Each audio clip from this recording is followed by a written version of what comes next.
Egads. Al hasn't moved in days. Something is amiss, Dove. Well, something certainly does smell a foul, dear.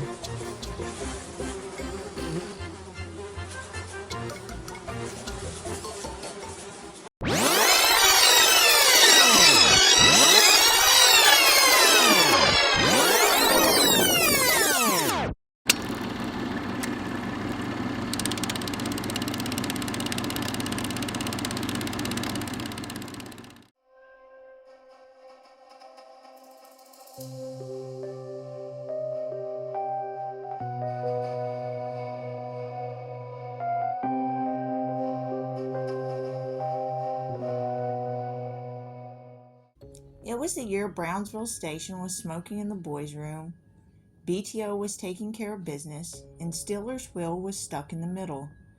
But when two teen runaways met on the beaches of Fort Lauderdale, it had all the idyllic makings of a hit bubblegum single. The universe bridled with their youthful potential. However, unbeknownst to the two, their song was destined to become a dirge. For tomorrow, a harbinger of death would come, cloaked in the guise of good fortune, and the two would descend into a hell few of us could imagine. When the man in the white van pulled up and asked the youths if they wanted to work, real work, Mark couldn't believe their luck. They had already inquired at a few places on beachside, but had turned up empty-handed. They needed a bit of money to subsist, but there were troves of people lurking on the streets looking to take advantage of the innocence and isolation of those just like themselves.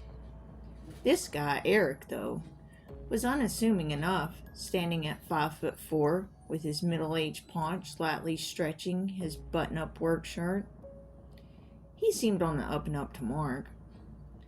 Things were beginning to turn around for him, he thought.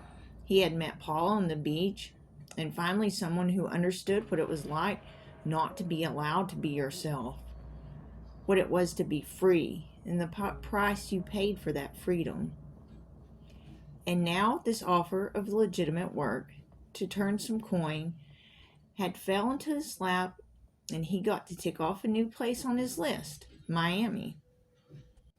Albert Brust was no adoring fan of the mindless smoozing around with the moronic ilk of the neighborhood that seemed to dominate the lives of most other humans. He was never much for people with their screaming broods, yapping canines, blaring stereos, and crackling fireworks. He found he relished in solitude now even more than the stretch in prison, and despite his distaste for the troves of neighbors within the suburb, a man's home should be a sanctum sanctorum, a place where one can shed the mask and costumes they are forced to don out in the world at large. And this trim, little blue and white cinder block bungalow was his own. Outside, it was an unremarkable house, but inside it hid its own secrets from the world, just as Alfred his. As Paula climbed in the van, she felt for the first time in her life free. Free from the constraints and constant burdens of her Baptist parents' rules, free from the narrow minds of judgy Frankfurt bumpkins, and free from the pointless boredom of that dreadful school. She was a bit worried when she first got to Florida, but this job prospect proved it. She could make it on her own, and she didn't really have to do it alone anyways, because now she had Mark. They could make a life together here, dress however they want, do what they want, be who they want. The sunlight trickled through the windows and embraced her skin, penetrating its rays into her core and radiating down into her soul. Things could finally be the way she had always imagined, the way she knew she deserved. She didn't belong in that town. She belonged.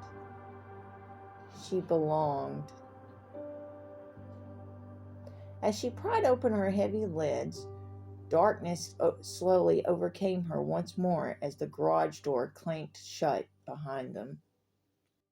The two youths never found themselves doing the household chores the man they knew as Eric had promised. Instead, they found themselves in Albert Brust's personal playground that he had painstakingly constructed in his spare bedroom. The extra layer of cinder block, 5 inches of wood, and 6 inches foam soundproofing left a 5x8 room for Brust's perverse pleasures. The walls were painted black and sprinkled with 6-inch lettered obscenities of carefully applied luminous paint, activated by black lights. One wall held a variety of BDSM toys and devices. Chains, padlocks, whips, and straps hung heavily from the metal ceiling. A steel door kept this creative venture sealed off from the rest of the house, though that was soundproofed as well. These veritable children trying to make their way in the world hadn't stumbled upon paradise nor freedom, but instead slavery to Brust's demented will in what local newspapers later dubbed a house of horrors. After being forced to perform lewd acts upon one another for a series of photographs, Mark knew their chances of getting out of this deranged nightmare unscathed were few, and the clock was ticking for them both. So the next time Eric pulled his gun, Mark seized the opportunity and tried to overpower the diminutive man.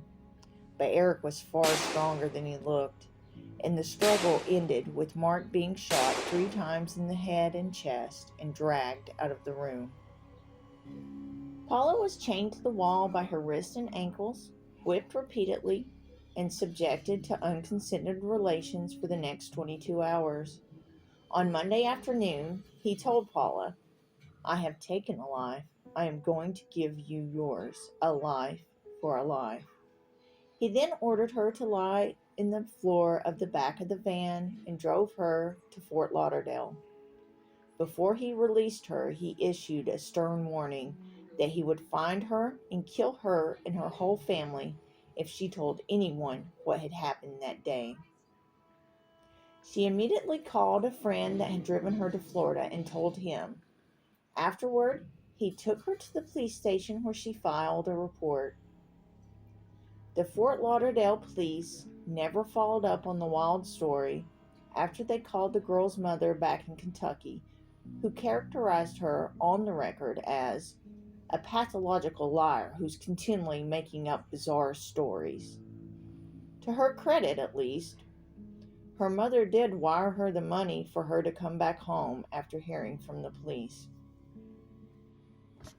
Miami police received a call 5 days later on July 21st for a welfare check. Albert Brust's neighbors had noticed the man they referred to as a loner, except in situations he had the opportunity to complain, had been seated in a green and white lawn chair for many hours, even through a recent rainstorm. When the police arrived to investigate, they found Brust had drank a chocolate milk and cyanide cocktail and had in fact been dead for 24 hours. On a cursory search of his house, they found in the pornography-plastered bathroom adjoining the dungeon a shower stall filled 3.5 feet deep with concrete with, quote, fluid escaping from underneath that indicated that some substance, possibly a body or other living form, is decaying, unquote. They used pickaxes and various tools to chip away at the block, and entombed within it they found the dismembered body of Mark Matson. While the newspapers state his head, hands, arms, and legs had been severed, they also allude to a search for unspecified missing parts. Initially, they thought Brust might be responsible for the Jenkins sisters who had went missing from the Keys while hitchhiking from New Jersey, but later released a statement that said that they thought this was his first and only murder. Though few are the pieces known of his past, those that exist further fill in the enigma that is Brust. Born in Brooklyn on August 10, 1929, he had begun running afoul of the law by age 16. In 1951, at the age of 21, he was using the ruse of answering used car ads to get individuals alone during a supposed test drive to deserted spots where he would then rob them. Just so happened that one day his luck ran out and his Mark, the owner of a used car lot, turned out to be an ex-cop who overpowered him and held him until the police came. He was sentenced for 3 to 10 years for kidnapping, assault, robbery, grand larceny, and carrying a gun without a license. He served 6 of those years and was paroled in 1957. In prison, he learned the carpentry, welding, and construction skills he later utilized to materialize his dark fantasy. Some context into the inner workings of Albert Brust can be gleaned from the outward observations of those who had over the years came in contact with him, though he seemed particularly close to a very few. A former landlord described him as very quiet except for times when he was annoyed by noise. If anyone would make much noise, he'd throw a beer bottle through their jalousie. A child from the same complex complained, "We kids would be out here not doing anything bad and he yelled at us for nothing." Some recalled when neighbors were being particularly loud, he'd volley by setting up speakers in a stereo along the fence line and play raucous music at full volume. A local pizza shop owner referred to him as a weirdo and said he had to ban him from his business because he wouldn't stop making advances on a particular young employee, even when he was told to knock it off. A local motorcycle shop would frequently service the 500cc BMW he eventually traded in for the van that he used to abduct the 2 teens. The owner remarked he was particularly engaged in mirthful and vehement spills about the Jews and what he'd like to do to them. He further explained that Jews weren't the only thing Brust liked to rant about, but that he also hated lawyers, politicians, children, Catholics, cats, dogs, almost everything. The 2 people he seemed to engage in conversation other than annoyed tirades were a couple of gentlemen he worked with. Both described him as brilliant. They said he often talked about philosophers such as Nietzsche, Spinoza, and Marx. One stated that he had a Superman complex and he really thought he was Superman, and horrible thing was that he was above. Any man who can sit in the can and teach himself calculus. He continued. He was very aware that he was insane. He even used a nomenclature a psychiatrist had laid on him in prison. He really was split. Though little was reported about his romantic life beyond rumors that he was bisexual, a woman from his neighborhood stated that he had once told her that he had almost married a blonde woman who was dumb and big in the bosom and bottom because she would be like a servant and do whatever he wanted. Most revealing, though, is Brust's own diary, which he had entitled The Ultimate Solution. In its initial pages, it read, "I must be my own confidant, hence this writing. It is dangerous to put things down, for others may finally read my secrets. Though when I am dead, my concern ends. For reputation and posterity, I care not a whit." Besides more personal writings, the pages were also peppered with essays on capitalism, religion, pollution, and philosophy. The most repeated theme was a continual yearning for death, but others tell of the darker demons lurking in the mind of Brust. RP, murder, suicide, these thoughts are constantly with me. Not a day passing without some autistic thinking along those lines. Of course, this is not mentally healthy. There is no doubt that by present standards, I am mentally ill, a hopeless sociopath. Hopeless because there is no changing me without changing the social context I exist in. At age 40, the die is cast. Another entry complained, "All I can think of is death. Last night I held the cyanide and came very close to succeeding in conquering my will to live. Eros versus Thanatos, the eternal struggle. Logic demands suicide." Later entries reasoned, "It follows that you can nullify your death instinct and abort the suicidal impulse by murder. Homicide can be a psychological, logical course of action. Many a person has used murder as a cathartic, but it is clear that its therapeutic value is severely limited because of the attendant anxiety generated by the fear of punishment. One more upbeat entry, dated a few days before he abducted the two teens, read, "I note how much I actually enjoy solitude the last few years, even more than I did in prison. After work, I always get home as soon as possible to enjoy my solitary sanctuary and its music and books and TV. No sex yet, but I'm working on it, slowly but with determined resolve. I know what I want. I need someone for sex, yes, but not an idiot I have to cater to." The writings after the murder take a sharp turn again into dire and despondent. He regretted freeing the girl, asking, "Has my own capacity for empathy proved my undoing? Has it cracked my shell permanently?" His tight, precise, and controlled handwriting had devolved into anguished scrawls as the odor of the body permeated through his house.